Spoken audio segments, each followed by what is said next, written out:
Hello दोस्तों, आज की इस वीडियो में हम बल तथा गति के नियम का दूसरा भाग समझेंगे।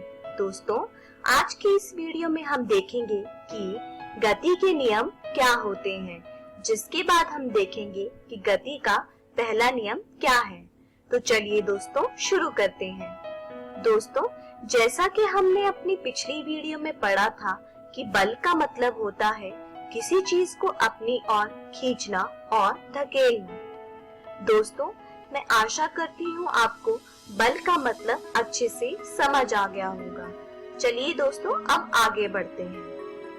दोस्तों, गैलीलियो गैलीली नाम के एक वैज्ञानिक थे, जिन्होंने ये बताया था कि जब तक कोई बल किसी गतिशील वस्तुओं पर कार्यरत नहीं होता है, तब तक सभी गतिशील वस्तुएं अपने निरंतर वेग को बनाए रखती हैं। जिसका मतलब ये है कि जब तक किसी भी गतिशील वस्तु पर कोई भी बल का प्रयोग नहीं होता, तब तक वह वस्तु अपने निरंतर वेग को बनाए रखती है। दोस्तों, गैलीलियो गैलीली के इस बयान से हमने यह निष्कर्ष निकाला कि कोई भी गतिशील वस्तु तब तक चलती रहेगी जब तक उस पर बाहर से कोई बल नहीं लगता है। इसको साबित करने के लिए गैलीलियो ने दो इंक्लाइन मतलब झुके हुए प्लेन लिए, जो कि घर्षण रहित सतह पर मौजूद थे। दोस्तों, हम जानते हैं घर्षण रहित का मतलब होता है जिसमें कोई भी घर्षण नहीं होता है। और दोस्तों, हम जानते हैं घर्षण क्या होता है। घर्षण गति का अवरोध करता है। तो दोस्तों, गैलीलियो गैलीली ने क्या किया, उन्होंने एक पत्थर लिया और उसे झुके हुए प्लेन पर फेंका, और जैसे जैसे पत्थर घूमता गया वैसे ही पत्थर ने कुछ वेग प्राप्त कर लिया। और उन्होंने बाद में यह भी देखा कि पत्थर दूसरे झुकाव वाली प्लेन पर भी चढ़ गया है। तो दोस्तों, उन्होंने यह देखा कि जितनी ऊंचाई उसने प्राप्त की थी चढ़ने के बाद, वो बिल्कुल एक समान थी जहां से उसे गिराया गया था। दूसरे भाग में उन्होंने ऊंचाई को और कम कर दिया और फिर से उसके परिणाम को जांचा, और आखिर में उन्होंने ऊंचाई को बिल्कुल ही खत्म कर दिया। और फिर जब उन्होंने पत्थर झुके हुए प्लेन से गिराया तो पत्थर अच्छी खासी वेग के साथ आगे बढ़ता रहा, जिसका मतलब ये है कि पत्थर ने अपनी स्थिर गति को बनाए रखा और हमेशा इसी वेग के साथ चलता रहेगा। तो दोस्तों, गैलीलियो गैलीली के इस बयान से हमें ये पता चला कि जब तक पत्थर पर कोई भी बाहरी बल प्रयोग नहीं होता है, तब तक वह पत्थर हमेशा ही चलता रहेगा। दोस्तों, जब आप चलते हैं तो आपने ध्यान दिया होगा कि आप पर एक असंतुलित बल कार्य करता है। परंतु दोस्तों, अगर हम यहाँ पे देखें तो हमें पहले ही बता दिया गया था कि पत्थर घर्षण रहित सतह पर चल रहा है।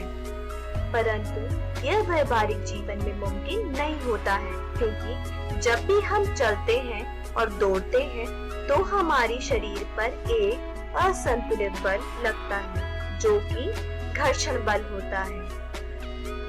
इसके बाद इज़ैक न्यूटन नाम के एक वैज्ञानिक ने इस बात को साबित किया और उन्होंने 3 गति के नियम बना दिए, जिन्हें हम न्यूटन गति के नियम भी कहते हैं, जो कि गैलीलियो के तत्वों पर आधारित थे। आज की इस वीडियो में हम गति के पहले नियम के बारे में पढ़ेंगे। तो चलिए दोस्तों शुरू करते हैं। दोस्तों, न्यूटन के अनुसार गति का पहला नियम यह कहता है कि प्रत्येक वस्तु अपनी स्थिर अवस्था या सरल रेखा में एक समान गति की अवस्था में बनी रहती है जब तक उस पर कोई बाहरी बल कार्यरत नहीं होता है। यह नियम बहुत ही जरूरी नियम है। चलिए दोस्तों, इसी उदाहरण के माध्यम से समझने की कोशिश करते हैं। दोस्तों, आपने देखा होगा कि ये एक कोई पुस्तक है या फिर आपने अपने सामने देखा होगा कि आपकी टेबल पर कुछ पुस्तकें रखी हैं। तो दोस्तों, जब तक आप उस पुस्तक को हिलाएंगे नहीं या जब तक आप उस पुस्तक पर कोई बल का प्रयोग नहीं करेंगे या उसे धकेलेंगे नहीं, तब तक वह पुस्तक टेबल पर ही रखी रहेगी। मतलब पुस्तक वहां से हिलेगी नहीं। जिसका मतलब ये है कि अगर इस पुस्तक की प्रवृत्ति आराम की अवस्था की है, तो जब तक उस पर कोई बल ना लगाया जाए, यह बुक या ऐसी ही कोई वस्तु बिल्कुल भी गति नहीं करेगी। इसी प्रकार से जब आप फुटबॉल खेलते हैं और बॉल को लात मारते हैं, तो बॉल चलता ही रहता है जब तक वह अपने गोल तक पहुंच ना जाए। मतलब यहाँ पर बॉल की प्रवृत्ति क्या है कि वो बॉल निरंतर गति में ही रहे और जब तक वह अपने गोल में पहुंचे तो उसके द्वारा बॉल को बल मिलेगा और उसकी गति वहीं पर ही रुक जाएगी। तो दोस्तों, ये जो प्रवृत्ति है वस्तुओं की आराम की स्थिति या गति की स्थिति में होना, उसे हम जड़त्व कहते हैं। दोस्तों, जब इस शब्द जड़त्व को न्यूटन के पहले नियम के साथ जोड़ा जाता है, तो इसकी वजह से हम न्यूटन के पहले नियम को जड़त्व का नियम भी कहते हैं। तो दोस्तों, आज के इस वीडियो में हमने सीखा कि गति के क्या नियम हैं, जिसके बाद हमने सीखा कि गति का पहला नियम क्या है।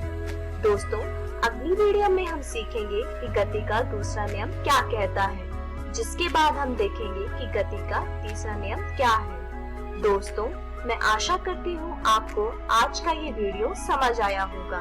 तब तक आप अपनी पाठ्य पुस्तक से आज के पढ़ाए इन विषयों को दोहराने की कोशिश कीजिएगा। धन्यवाद।